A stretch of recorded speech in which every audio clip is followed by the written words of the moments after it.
तो जब इनसे भी हिट नहीं लग रही, क्योंकि फील्डर बहुत इंपॉर्टेंट है, हमें यहाँ पे नज़र नहीं आते।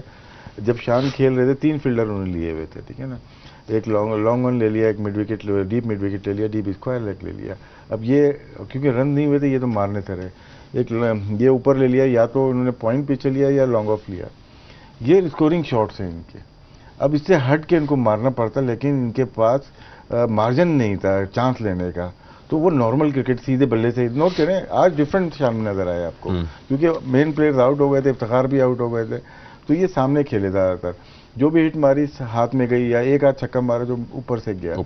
तो फील्ड बहुत डिपेंड करती है, कभी ये ज्यादा मारते तो 4 फील्डर इधर ले लेते, ये ऊपर ले लेते, ये पॉइंट पीछे ले लेते। आई थिंक उन्होंने थर्ड मैन ऊपर ही लिया हुआ था इसके लिए, थर्ड मैन थ्रू आउट शान के लिए ऊपर था, और शायद मिड ऑफ भी ऊपर था, बिकॉज दे नो कि वो टांग पे ज्यादा अच्छा खेलता है। ये एक चीज नोट करने वाली चीज है, हमारे कोचिंग स्टाफ जरूर करता है कि हम ज्यादातर स्ट्रोक्स कहाँ खेलते हैं। हर कोई हर शो में बात करता है कि हम मारते हैं out, mid wicket, long out, mid wicket. हम लोग सारे बॉटम हैंड प्लेयर हैं ज्यादातर, ठीक है ना।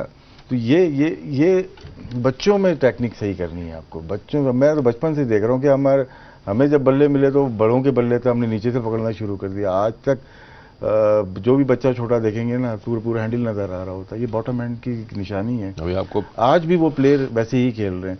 अभी आसिफ का देखेंगे ना, अब जहाँ पे भी हो गए, या ये हाथ चल रहा है ना, टॉप हैंड तो चल नहीं रहा, बाबर है या दूसरे प्लेयर है, ये टॉप हैंड चलता है। ग्रेट प्लेयर है ना, वो टॉप हैंड से खेलता है, चाहे वो T20 का हो, चाहे वो वनडे का हो, चाहे वो टेस्ट मैच का हो। चलिए, आपको देखेंगे वैसे भी पाकिस्तान जूनियर लीग में बच्चे, उनकी टेक्निक्स पे नजर आएंगी, और सबके लिए पहली बार ही होगा। बच्चों के लिए बच्चों का डॉक्टर होना चाहिए, बड़ों के डॉक्टर अगर बड़े कोच होंगे ना, कभी भी कोचिंग अच्छी नहीं कर सकते, ये मेरा दावा है। चलिए, हम ब्रेक लेंगे, ब्रेक से बाद वापस ले गए 7th T20 इंटरनेशनल की 67 के मार्जिन से इंग्लैंड ने ये मैच जीता, और ना सिर्फ मैच जीता, सीरीज 4-3 से अपने नाम की, और इस वक्त एयरपोर्ट जा रहे होंगे। अब यह है कि हमने बहुत सारी चीज़ों की बात की है, पाकिस्तान की बैटिंग की। अब जब कभी किसी पर्टिकुलर मैच की बात होती है कि बैटिंग ने परफॉर्म नहीं किया, उसको बैक करना पड़ता है नंबर्स से, कि ये किसी एक या 2 आउटिंग्स का रिजल्ट नहीं है, ओवरऑल एक सिलसिला चलता आ रहा है, जिसका ऑब्वियसली एक इलाज होना चाहिए, जिसका कोई ना कोई प्लान होना चाहिए, इस पर वर्क करना चाहिए। तो जाने से पहले ब्रेक पे हमने ये बात की थी कि पाकिस्तान के जो बैटिंग है, उसकी लास्ट 10 अपीयरेंसेस पाकिस्तान के लिए जो रही हैं वो कैसी रही हैं। इसमें आपको ये 7 मैच भी मिलेंगे, एशिया कप की परफॉर्मेंस भी मिलेगी, ये यहाँ पर मौजूद हैं। इसमें देखिए बहुत सारी इनिंग्स आ जाती हैं, तकरीबन 66 इनिंग्स आएंगी, जिसमें कुछ नॉट आउट हैं, कुछ आउट हो गए। 33 से 34 तक, ये कोई स्नैपशॉट ले ले जो टीवी पे देख रहा होगा, 33 से 34 अंडर 10 स्कोर किया गया है, 0 से 9 तक किया गया, और 3 50 हैं, जिसमें 2 शान मसूद के भी रिसेंटली एक हफ्ते के अंदर हैं। इसका मतलब एक 50 था इससे पहले हैदर अली का 68 39 बॉल पे, पांचवी रो में देखिएगा हैदर के नीचे लिखा हुआ 68 39 बॉल पे। और ये स्कोर है, ये हमारे मिडिल ऑर्डर है जिसके ऊपर हमने बात की है। प्लेयर्स इसमें ऑलराउंडर भी हैं, नवाज भी है, शादाब भी हैं। शादाब का स्ट्राइक रेट देखेंगे 156 है, और 125 स्ट्राइक रेट ऊपर ही लिखा हुआ है नवाज का।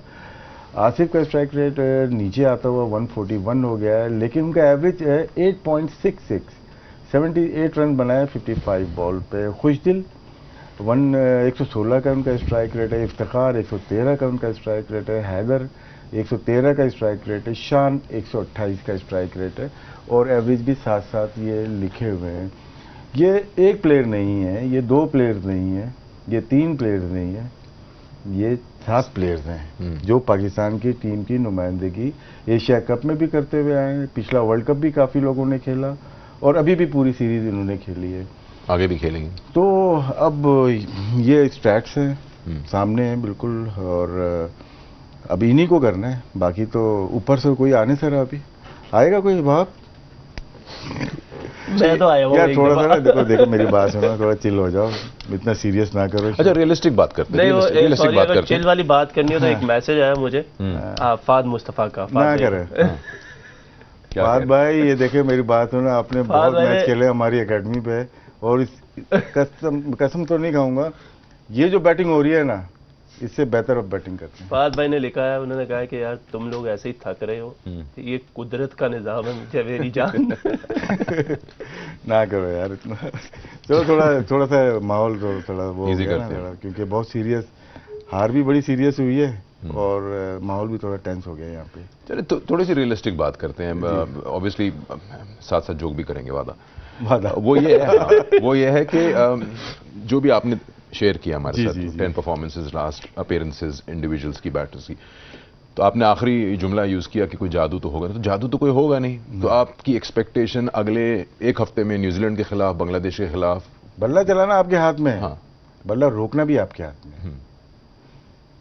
चलिए मैं आपको इंग्लैंड का बैटिंग कार्ड दिखाता हूं, ताकि घोड़ा जब रुकता है ना, जोकी के हाथ में होता है, घोड़ा खुद नहीं भाग रहा होता, बल्ला भी बल्ले बैटर के हाथ में। जोकी किसको कह रहे हैं आप? जोकी जो घोड़े में भाग रहा होता है। आइए दिखाएं भाई, इंग्लैंड का बैटिंग कार्ड दिखाएं प्लीज। और ये डिफरेंस है, सॉल्ट और हेल्स कंटिन्यूसली ज्यादा मैचेस इन दोनों ने ओपन किया इस सीरीज में, और आज जल्दी आउट हो गए। अनफॉर्चुनेट रहे सॉल्ट, वरना वो बहुत डैमेज करते, रन आउट हो गए थे, लेकिन उसके बाद फिर जिम्मेदारी ले ली 3 नंबर के बैट्समैन मलान और 5वें नंबर पे ब्रूक्स ने, और उन्होंने नॉट आउट ही गए, पूरे 209 जो है उन्होंने चिपका दिए जाके स्कोर बोर्ड पे। 78 ऑफ 47 और 46 ऑफ 29 अगेंस्ट पाकिस्तान का probably best available bowling attack जो उनके पास मौजूद था, जिसमें हारिस रऊफ भी थे, जिसमें शादाब भी थे, जिसमें आपके नवाज भी थे। आज कुछ चेंजेस लेके आए थे तो हसनैन थे, बट मैं साथ साथ चाहूंगा कि हम बॉलिंग कार्ड भी देख लें। तो मैं वहां से इस बैटिंग लाइनअप पे सिर्फ एक ये बात करूंगा, हम लोग कल एक चीज कह रहे थे कि इंग्लैंड के जितने भी प्लेयर्स हैं, बल्कि आज हमने बात की थी स्वाय डेविड मलान के, हर बंदे ने आके हर पोजीशन में अपनी टीम को कहीं ना कहीं एक मैच जरूर जितवाया, और सिर्फ Malan was the only one जो स्ट्रगल कर रहा था। और आज जब सबसे क्रूशियल था, सीरीज डिसाइडर था, तो आज जिस तरीके से और जो पूरी बॉलिंग स्ट्रेंथ पाकिस्तान खेली है, उसके अगेंस्ट जिस तरीके से उन्होंने बैटिंग किया, दैट शोज के why he was the number 1 batsman in the world. Pakistan की बॉलिंग देखते हैं, यानी बॉलिंग कार्ड देखते हैं, उसमें हमें अंदाजा होगा कि आज कौन कौन से बॉलर्स को कितना एक्सपेंसिव हमने देखा। 12 के उससे एक ही ओवर हुआ नवाज का, जो पहला ओवर उन्होंने कराया था इनिंग्स का।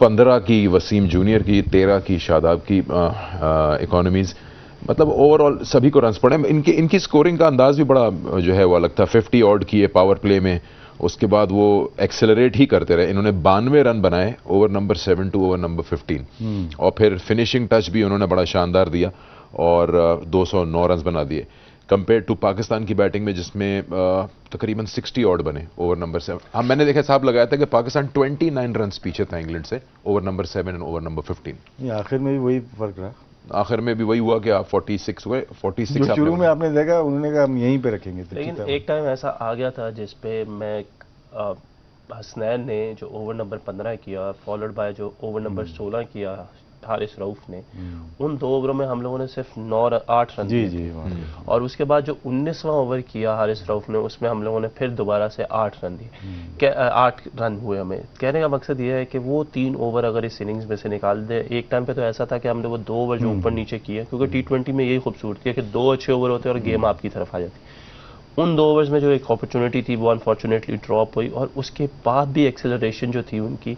वो देखने वाली थी, क्योंकि 3 ओवर आखिरी 6 ओवरों में से जिनमें 18 या 19 रन हुए हों, और उसके बाद आप फिनिश 210 पे करें, तो आप ये अंदाज़ा लगा सकते हैं कि वो उस बॉलिंग ने, 3 ओवरों की बॉलिंग ने क्या इम्पैक्ट डाला था। और क्योंकि हम उसको कैपिटलाइज नहीं कर सके, तो हम कहाँ पे फिनिश, उन्होंने कहाँ पे फिनिश किया। मोस्ट प्रोबेबली अगर उसमें से एक ओवर और बुरा होता तो हम शायद दोबारा से 220-225 रन को चेस करें। मैं आपको दिखाता हूँ, इंग्लैंड का पावर प्ले दिखाता हूँ। इसमें मैं चाहूंगा कि वहां गौर करें कि पाकिस्तान ने बॉलिंग क्या कराई है इंग्लैंड को पहले 6 ओवर्स में। ये सॉल्ट ने स्टार्ट किया था स्ट्रेट अवे, आते ही दूसरी बॉल पे चौका देते हैं, जो जगह छोड़ के रूम देते हैं, उसके बाद ये मुश्किल शॉट खेलते हैं, चांस लेते हैं, यहाँ से ब्रेक हो जाती है, आउट हो जाते हैं, जिस तरह पहले आउट हुए हैं। सबसे ज़्यादा दुख वाली बात ये थी कि हसनैन ने आज फिर दोबारा से जो पहले 3 ओवर किए वो इतने आउटस्टैंडिंग ओवर थे, और अच्छी बॉलिंग की उसने, लेकिन उसके बाद लास्ट ओवर में वो दोबारा से एक्सपेंसिव रहे। Wasim junior I think again out of form कहेंगे, आउट ऑफ शेप कहेंगे, बेस स्ट्रॉन्ग की। बट अगर हम देखें कि बड़ा उन्होंने, अच्छा ये अनफॉर्चुनेट था कि रन आउट हो गए फिल सॉल्ट और शादाब की डायरेक्ट थ्रो, लेकिन उसके अलावा ये भी 2 बॉल जो थे उसके बाद हसनैन ने, ये आप कह सकते हैं बुरे बॉल थे। आपने अच्छा खासा प्रेशर कंटेन किया हुआ था उन लोगों को।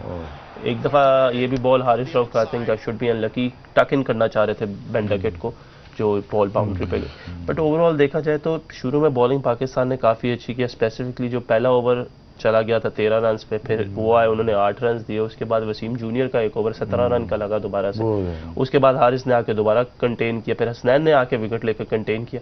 सो ओवरऑल पावर प्ले में it wasn't a bad power play, क्योंकि आपने विकेट ले लिया, 45 run 47 run 2 wicket power play में ले लेना इज अ गुड बॉलिंग।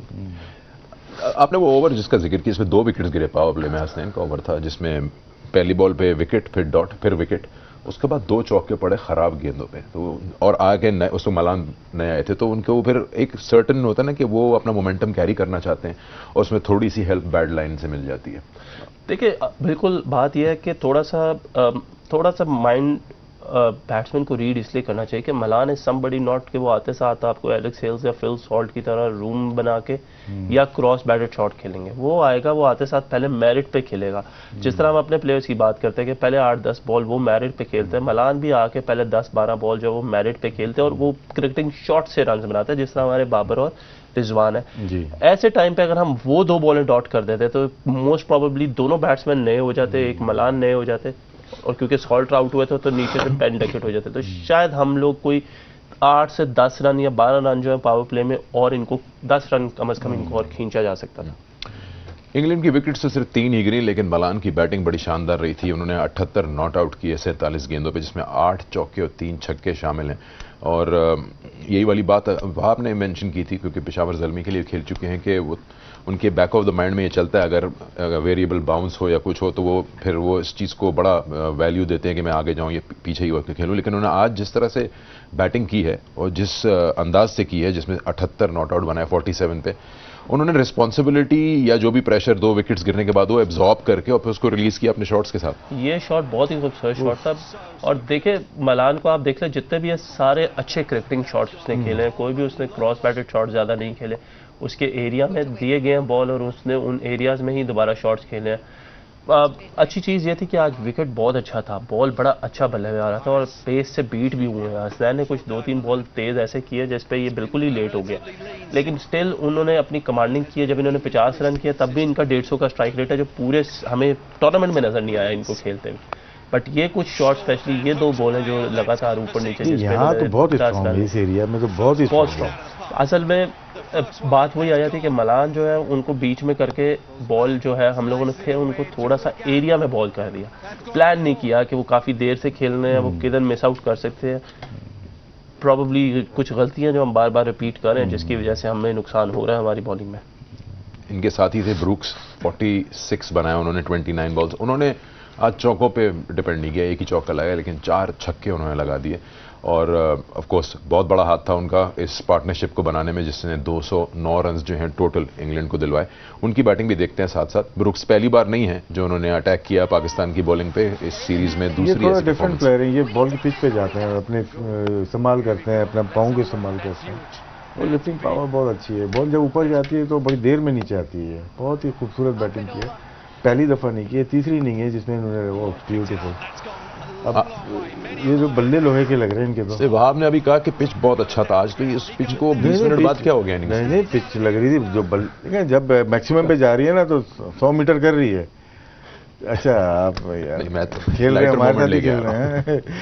जब दूसरी बैटिंग में खराब हो गई थी, इसका मतलब ये है? नहीं, मैं तो पूछ रहा हूँ, उन्होंने बोला कि नहीं, मेरा ख्याल है कि जिस तरीके से शॉट्स इंग्लैंड के बैट्समैन खेलते हैं, हमारे प्लेयर्स के पास बैट स्विंग है ना, बैट स्विंग, उनकी बैट स्विंग बहुत अच्छी है, उनकी इंटेंट, उनकी अप्रोच। लोग ऐसे नहीं समझेंगे, गुलेल है ना, जितना खींचोगे ना उतनी दूर जाएगी। अगर आप यूं करके खींचोगे कहाँ जाएगी? फिर फील्डिंग भी हमारी माशाल्लाह से, आज हमने चांस दिया उसको 17वें ओवर में, हमने पूरी इंग्लैंड टीम को चांस दे दिया ना आज तो। और ठीक है, होता है, एक आध लैप्स हो जाता है, फील्डिंग हो जाती है, फाइन लेग पे बुरी हो गई, थर्ड मैन पे हो गई, क्या चीज छूट, एक के बाद एक ही मैच में, वो दिखाता एक ही मैच में पूरी सीरीज की फील्डिंग कर दी। हालांकि मैंने कहा था ग्रुप में कि ये सबसे अच्छी फील्डिंग एफर्ट आज करें, जिस तरीके से पहले ओवर की पहली बॉल से इन्होंने डाइव्स मारना शुरू की है। नहीं, आज हैरत हुई है, वैसे फील्डिंग ऐसी इतनी बुरी नहीं है, अच्छी फील्डिंग आज नहीं, इन्होंने ग्राउंड फील्डिंग बहुत अच्छी की है, ग्राउंड फील्डिंग इनकी बेहतर थी, कैचिंग में प्रॉब्लम हुई है। ब्रेक पे मैंने said I take my words back, मैंने सॉरी कर दिया सबको। 3 चौके तो पांव से लग के बाउंड्री पे हुए हैं, मतलब कि एक हसनैन ने किया था। एक बार कैचेस जो ड्रॉप हुए वो देख लेते हैं ब्रेक पे जाने से पहले, क्योंकि बात निकल ही आई है कि आज थोड़ा चांसेस दिए हैं ज़्यादा एक्स्ट्रा। ये बाबर से ड्रॉप हुआ था, इस वक्त 26 पे 29 पे थे फिलहाल, प्रोबेबली 28 29 पे। तो काफी जोरदार शॉट था, पहुंच गए थे बॉल पे, बिल्कुल edge of the 30 yard circle पे थे जी। Probably I think Babar was a little bit more into the game, थोड़ा सा प्रेशर। बाबर यूजुअली तो बहुत अच्छे फील्डर। राइट साइड पे जाएगी वो, ये गई। ये बाबर से दूसरा कैच ड्रॉप हुआ था, ये ब्रूक्स का था। नीचे चले गए ना, देखिए जो भी कैच पकड़ा है ना अपने जो चेस्ट के ऊपर वहाँ फिनिश कर ले। अगर बॉल स्ट्रेट आ रही है, नीचे ले गए, अपनी नीज को डाउन कर दिया, बेस वीक हो गई, जिसकी वजह से आपके हाथ नीचे आ रहे हैं तो कभी कभार बॉल निकल जाती है। और ये वसीम जूनियर से ड्रॉप हुआ, 3 कैचेस जो हैं वो आज ड्रॉप ये भी हुए। नीचे ले गए थे, इनकी नीज देखिएगा, नीज ये बैंड हो गई, ये बैंड हो गई। आप चेस्ट के ऊपर ही बॉल ले लिया करें, तो उसमें छुट्टे उसमें भी हैं लेकिन चांसेस ज़्यादा होते हैं बॉल को पकड़ने के। नीचे चले गए, देखें नीचे जा रहे हैं। चलिए, ये थे आज के 3 ड्रॉप कैचेस, और ऑब्वियसली जब चांस मिलेगा ऐसे बैट्समैन को जो इतने फॉर्म में है तो फिर वो आपको सजा भी देंगे उस बात। राहत अली ने भी एक कैच छोड़ा था। हाँ, उन्होंने भी एक छोड़ा था, वो भी बात करेंगे इनसे। पुराने जख्म पूरे। थोड़ा रिलैक्स करो, हमें भी रिलैक्स होने दें। आप भी ना बम्बार्डमेंट। मैं ब्रेक लेता हूँ, फिर आपसे पूछना है मुझे एक जब चीज़। हमारी गोलियां खाली हो जाती है, मैगजीन भरते हैं, ये दोबारा पे हमें देते हैं ब्रेक में। मैं मैच देख रहा था ना, तो वो जो आज रिजवान ने जो रन आउट किया है उस पर बात करेंगे, wicket keeper to wicket keeper. तो ब्रेक लेते हैं, गेम ऑन है। गेम ऑन है। रैप अप की जो कि है 7 T20s की, पाकिस्तान और इंग्लैंड के बीच खेले गए, 4-3 से इंग्लैंड ने इसको जीत लिया। और हमने इन डेप्थ पूरे सीरीज में बातचीत की, पाकिस्तान की बैटिंग, पाकिस्तान की बॉलिंग, इंग्लैंड की अप्रोच किस तरह से रही बैटिंग में, बॉलिंग में, और बेटर साइड जो है वो ये सीरीज जीत गई। मुकाबले की रही सीरीज, 3-3 से बराबर था, आज फाइनल था। लेकिन जैसे कि हमने पहले जिक्र किया कि ये जो आखिरी 2 मैच पाकिस्तान ने खेले उसमें कहीं ना कहीं लग रहा था कि पाकिस्तान के जो स्ट्रेंथ है, हम 10 विकेट से भी जीते इसमें एक मैच, वो कहीं ना कहीं मिसिंग लग रही थी। इंटेंट की भी काफ़ी बात हुई, और जब बाबर और रिजवान जल्दी आउट हो गए तो सिलसिला फिर आपके सामने ही था। अब हम कुछ इंडिविजुअल चीज़ों में बात करते हैं, स्किल्स पे। मैंने जाने से पहले कहा था कि मैं विकेट कीपिंग की अगर बात करनी है तो इनसे बेहतर कोई भी नहीं है जो मेरे दाएं तरफ बैठे हुए। आपने आज देखा रन आउट जो किया रिजवान ने। आप पूछ रहे थे कि स्टंप पे रन आउट है? नहीं, रन आउट है। उसका रीजन भी बताता हूँ आपको, पहले रीजन बताएं। पहले मैं दिखाता हूँ। हाँ, बताएं, रीजन बताएं। बल्ले को लगाए गेंद, नंबर 1 खत्म हो गई, आगे चले। हाँ, और उसके अलावा भी आपको दिखाता हूँ, तो डिफरेंट एंगल से हमारे पास वो रन आउट मौजूद है। तो बहुत आगे चले गए थे, बहुत आगे चले गए थे, और बहुत क्विक हाथ लेके आए रिजवान। बाउंस भी अच्छा मिला, इजी, हाँ, तेजी से लेके आए हाथ, लेकिन मेरे ख्याल में फिर भी पहुंच नहीं सकते थे। आम की पोजीशन बहुत अच्छी थी, वैसे भी एज ए विकेट कीपर की आपकी पोजीशन अच्छी थी, बहुत फर्क था। रिजवान को कैसा रेट करते हैं एज ए विकेट कीपर? मुश्किल सवाल।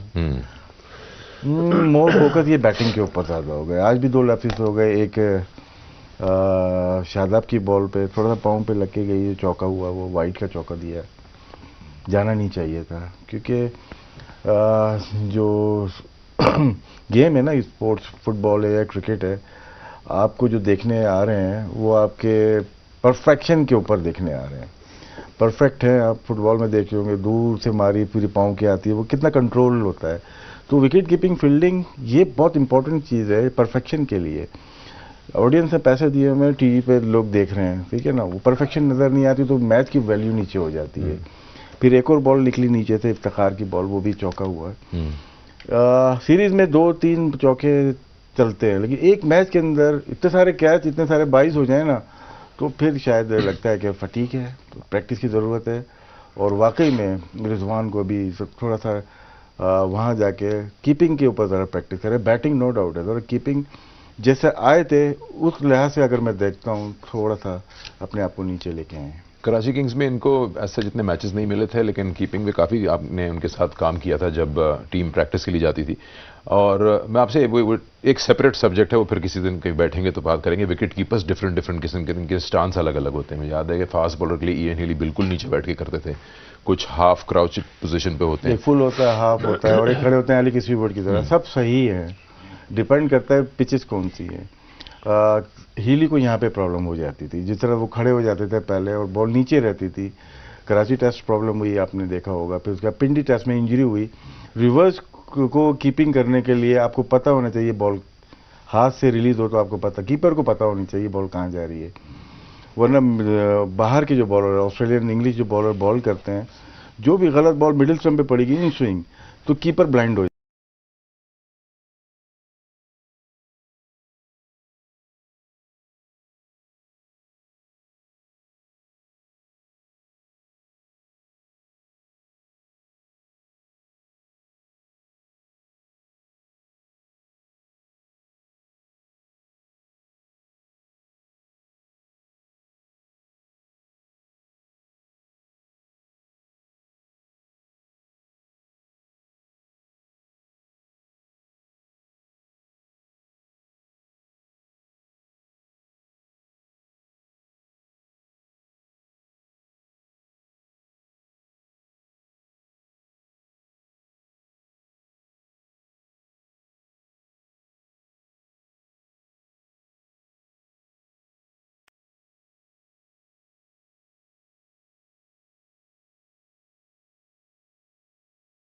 तो फिर हमें साथ में उठना पड़ेगा। और मेनली क्या है, सीधी बॉल तो आ जाएगी, जो एज होगी उसमें मेरी पोजीशन ऐसी होनी चाहिए कि मैं फर्स्ट स्लिप पे जा सकूं। फर्स्ट स्लिप पे यूं नहीं जाऊं, मेरा सीना सामने हो, मिड ऑफ की तरफ हो, कि मैं आई ऑन द बॉल होनी चाहिए। जब यूं कीपर चला जाता है तो अमूमन बॉल निकल जाती है। तो इस पे भी देखना पड़ता है। बहुत जगह मेन है आपकी, कितने दूर आप खड़े हुए हैं उसके ऊपर है। चलिए, मिडिल ऑर्डर बहुत हो गया, हम बॉलिंग की बात करते हैं। फिर मिडिल ऑर्डर की नहीं करेंगे हम पाकिस्तान की बॉलिंग। एक आखिरी बात मैं कर दूं मिडिल ऑर्डर। बताइए। देखिए, मैच हार गए, ठीक है ना, कोशिश नहीं की, लेकिन अगर हम 101 रन पे भी आउट हो जाते, 125 पे आउट है, बर्दाश्त है। हमने 20 ओवर खेल लिए और 67 रन से मैच हार गए, इसका अफसोस रहेगा बस।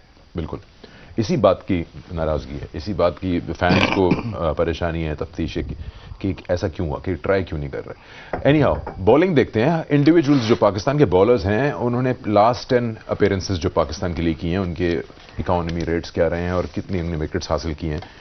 हसनैन, दानी, वसीम जूनियर, नसीम शाह, हारिस रऊफ और शाहीन शाह अफरीदी।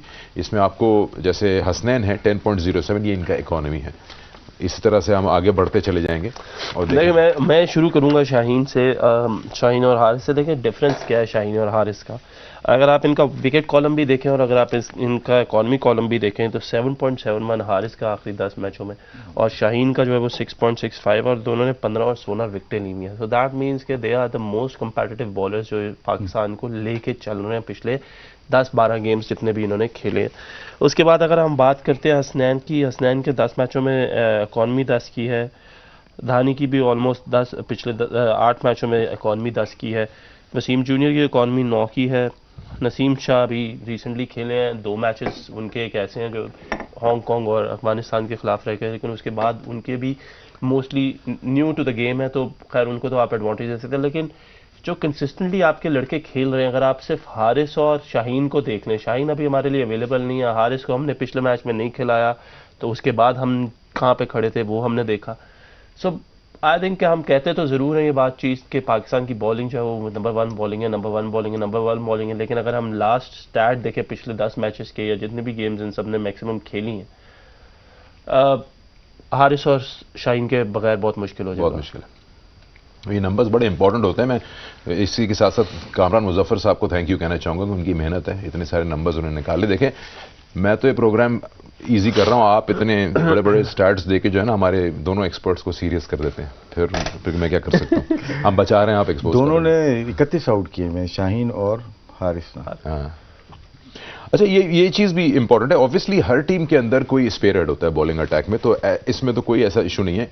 शाहीन शाह अफरीदी पाकिस्तान के हैं, आजकल हारिस रऊफ हैं, उनके इर्द गिर्द बाकी जो यंगस्टर्स हैं जो नए हैं वो करते हैं बॉलिंग। यही चीज़ बाबर और रिजवान की है। लेकिन कॉन्ट्रीब्यूशन ज़रूरी है, बिकॉज ये टीम स्पोर्ट है, इंडिविजुअल स्पोर्ट तो है नहीं। ये टेनिस है नहीं कि आप अकेले जाएँ और खेल के आ जाएँ। बट ऐसा हो सकता है कि हम बाबर रिजवान को 3-3 बारियाँ दे दें? ये नहीं हो सकता ना। ये वो वाली नहीं हो रही ना कि ट्राई बॉल है और फिर क्रिकेट वो वाली नहीं हो रही। देखिए, बाबर और रिजवान उन्होंने अपनी ये जो पोजीशंस ली हैं या जो उनकी परफॉर्मेंस है या आज उनके बारे में दुनिया जो बात करती है, वो उन्होंने अपनी मेहनत से और अपनी परफॉर्मेंसेस से उन्होंने वो शो किया। और उनकी मेहनत है, उनका तरीका खेलने का, वो अपनी गेम को समझते हैं। छिक्के नहीं मारते आके रोज, लेकिन फिर भी जिस तरीके से खेलते हैं उन्हें पता है कि उन्हें स्कोर कैसे करना, उनको टीम को कैसे लेके चलना, और ये इजी चीज़ नहीं है। इसी तरीके से अगर हम बाकी प्लेयर्स की बात करें तो उनका भी वे ऑफ मेथड है, लेकिन कहीं ना कहीं डर है, डिपेंडेंसी फैक्टर भी आ जाता है ना कहीं ना कहीं, कि आपके अगर दो लड़के बहुत ज्यादा परफॉर्म करें तो आपको लगता है कि अगर ये नहीं करेंगे तो मुश्किल हो जाएगा हमारे लिए। ये हमने पास में भी देखा है डिफरेंट टीम्स के साथ। एक टाइम पे तेंदुलकर के लिए ये था कि अगर वो खेल जाएंगे तो जीत जाएंगे, अगर वो आउट होगा तो बिलीव ही नहीं था।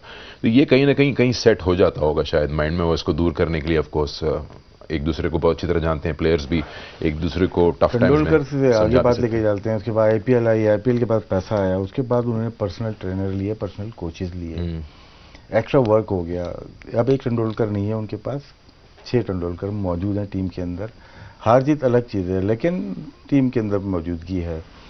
क्या बाबर और दो तीन प्लेयर्स के अलावा, बाबर हो गए, रिजवान हो गए, शान हो गए, शाहीन हो गए, एक्स्ट्रा एफर्ट की बात कर रहा हूँ कि कितना काम करते हैं। टीम प्रैक्टिस डिफरेंट चीज़ है, टीम ट्रेनिंग डिफरेंट चीज़ है, लेकिन आप इंडिविजुअल कितना वर्क करते हैं। आपको एक टीम में आने के लिए एक सर्टन आपको ट्रेनिंग चाहिए, परफॉर्मेंस चाहिए, वो हो गई, लेकिन उसको मेंटेन करने के लिए जब टीम प्रैक्टिस कर ले उसके बाद आपकी प्रैक्टिस स्टार्ट होती है, और उसके बाद वर्ल्ड क्लास बनने के लिए तो आपकी डबल मेहनत होती है। इन दोनों की जो है, आपने खुद बताया 2 साल कराची किंग्स में रहे, इन्होंने अपनी हैबिट नहीं छोड़ी थी, बैटिंग हो या कीपिंग हो, छोड़ते नहीं थे, अपनी करते। सेम चीज़ अगर देखें बाबर भी इसी तरह से। अगर हम अपने साथ के प्लेयर्स की बात करता हूँ, आमिर सुहेल, सईद अनवर हो गए, मलिक साहब हो गए, या इजाज हो गए, ये बॉल छोड़ते ही नहीं थे किसी को। मोहम्मद यूसुफ का तो हाथ ही निकल गया था बॉलिंग कर करके। तो क्या आप कितनी प्रैक्टिस कर रहे हो, आप कितनी ट्रेनिंग कर रहे हो, तो उसके ऊपर बहुत डिपेंड करता है। तो बहुत ग्रेट्स की अगर बात सुनोगे ना, तो वो जब सबसे पहले आते हैं ग्राउंड में, ट्रेनिंग सेंटर में आते हैं, ट्रेनिंग करते हैं, और सबसे आखिर में जाते हैं जब टीम चली भी जाती है। तो एक्स्ट्रा वर्क करना पड़ता है हर एक प्लेयर को। अगर आईसीसी की रैंकिंग में आना है या टॉप प्लेयर दुनिया का बनना है, तो उनकी हिस्ट्री होती है कि उनकी स्ट्रगल तो नहीं बोलूँगा, स्ट्रगल तो नहीं, एक जर्नी है, उसमें मुश्किलात आती हैं, तो वो करना पड़ेगा आपको। हार गए, लेकिन परफॉर्मेंस हमारी हर मैच में उन्हीं की जो एक कबीला है उसकी ख़राब हो रही है। ये कबीला सिस्टम एक ज़माने में पहले भी आया था, तो दोबारा वही कबीला सिस्टम बनता हुआ नज़र आ रहा है, जो कि नुकसानदायक है पाकिस्तान क्रिकेट के लिए। देखिए, दूसरी बात यह है कि अगर हम बात करते हैं कि शाहीन हमारे मेंस पे रहे थे, उनके साथ हारिस जो थे वो सपोर्टिव रोल क्रिएट करते थे, लेकिन ये हमारे बॉलर्स के लिए भी एक बहुत अच्छा मौका था कि आपके साथ ना हसन अली है, ना आपके साथ शाहीन है, and it's time to stand up और शो द डिफरेंस और द क्लास यू हैव। और वो हमें फिर हारिस रऊफ में नज़र आई। बात जो कर रहे हैं कि जी 2 प्लेयर्स हैं और बाकी सारे उसके नज़रअंदाज हो जाते हैं। आई थिंक जो सहरा की हम बात कर रहे हैं, वहाँ पे हमारे बड़े ग्रेट्स थे, जावेद मियादाद के होते हुए, सलीम मलिक साहब के होते हुए, मोइन भाई आए, राशिद भाई आए, उसके बाद इंजी भाई आए, उसके बाद यूसुफ भाई आए, उसके बाद यूनस भाई आए। सो बात यह है कि उन्होंने अपने उन ग्रेड्स के बीच में रहते हुए ही अपना नाम बनाया। उस ग्रेड्स के होते हुए ही उन लोगों ने जो है वो आके अपनी क्रिकेट को जो है वो एक एक्स्ट्रा लेवल पे लेके गए। उसके बाद आप देखें मिसबा भाई थे, वो कंसिस्टेंट थे। वनडे वाइट बॉल क्रिकेट में शुएब मलिक वॉज कंसिस्टेंट। हफीज़ भाई एक शुरू में उनका था, नहीं हुआ, उसके बाद जब वो आए तो उन्होंने किया। और फिर अजहर अली, इसी तरह असर शफी की हमारे पास मिसालें कि एक टाइम पे हमारे पास 4-4, 5-5 डिपेंडेंट प्लेयर्स थे और उन्होंने बड़ों के होते हुए, अपने सीनियर्स के होते हुए ही उस जगह पे अपना नाम बनाया। ईजी नहीं होता। आप बॉलिंग में थे तो वसीम भाई के, वकार भाई के होते हुए कोई आता नहीं था, लेकिन शुएब अख्तर आए, अजहर महमूद आए, रजाक भाई आए, उनके बाद आहिस्ता आहिस्ता उमर गुल आए, मोहम्मद आसिफ आए, समी भाई आए, शबीर भाई आए, राना भाई आए। मतलब हर बंदे ने उस स्पैम में जिसमें भी वो आए, उन्होंने आके अपना नाम बनाया और उन्होंने अच्छी और लंबी क्रिकेट खेली है। बात है ये इनकी भी, जिस तरह से हम बहुत सारी चीज़ें हुई हमारी आंखों के सामने, इतनी फैसिलिटीज नहीं मिली, लेकिन टीम को बिल्ड किया। कैप्टनसी ने 92 का वर्ल्ड कप खान साहब ने, 2009 का वर्ल्ड कप यूनुस खान ने अपनी टीम बिल्ड की, 17 की चैंपियंस ट्रॉफी सरफराज ने लेके गया। आपके पास मिसालें हैं। जब आप सही से काम करते हैं ना, तो यंग प्लेयर भी आपके साथ काम करते हैं।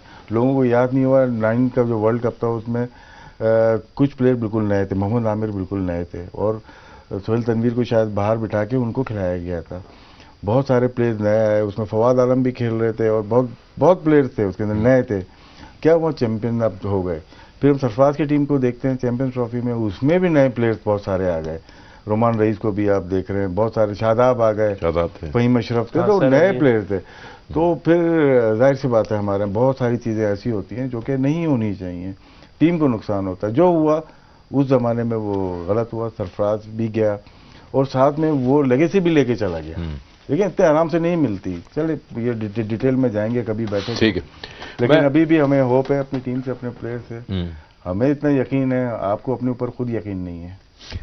चलिए मैं आपको एक एग्जाम्पल दे देता हूं छोटा सा विजुअल के तौर पे कि डिफरेंस क्या था इंग्लैंड और पाकिस्तान की। सिर्फ ऑन फील्ड परफॉर्मेंसेस नहीं, उनकी कंडीशंस को रीड करना, करेक्ट चेंजेस करना और जो चेंजेस टीम में लाना, उनकी तरफ से वही प्लेयर आके परफॉर्म कर देता था। आज भी कुछ डिफरेंट नहीं था। एक चेंज लिया था और वो वोक्स जब खेले हैं तो उन्होंने आज 3 विकेट्स ले ली और हाईएस्ट विकेट टेकर रहे in all important series decider में। तो उनकी 3 विकेट्स भी देखते हैं। जिसी तरह मार्क वुड भी आया, इसी तरह डिफरेंट बॉलर्स ने किया। आई थिंक फास्ट बॉलर्स ने सारा काम कर दिया। मोइन अली ने तो बॉलिंग ही करना छोड़ दी पिछले 2-3 मैच से। आइए देखते हैं वो विकेट्स। ये देखिए ना, यहाँ पे ये फील्डर लिया था, यहाँ पे ट्रैप किया है। देखिए 3 जैसे बाहर ने कहा था, ये देखिए फील्डर लिया, प्लेस किया है। अमूमन यहाँ पे फील्डर होता नहीं, पीछे ही होता। और लेंथ बहुत अच्छी थी स्लोअर वन की, ड्राइव पे उसको मजबूर किया, क्योंकि बाबर अपने ड्राइव्स खेलते हैं, दे नो दैट, लेकिन रिसीव हुए स्लोअर वन। एक दफा पे वही स्लोअर वन देखे, दोबारा से slower one outside the off stump cross batted shot, pace बनाने की कोशिश की आसिफ ने। स्लो आई बॉल से, हाँ जी, इसीलिए ना कि शॉर्ट पेस बनानी पड़ी, शॉर्ट में पेस लाने की जरूरत थी। ऑफ स्टंप के बाहर से काफी ज्यादा खींचा था, जिसकी वजह से ही आउट हुए। शान को भी ऑफ स्टंप के बाहर आई थिंक कि कैच बहुत अच्छा हुआ। और आप ये देखिए जो स्लोअर वन है, ये ऑफ स्टंप के बाहर हैं सारे।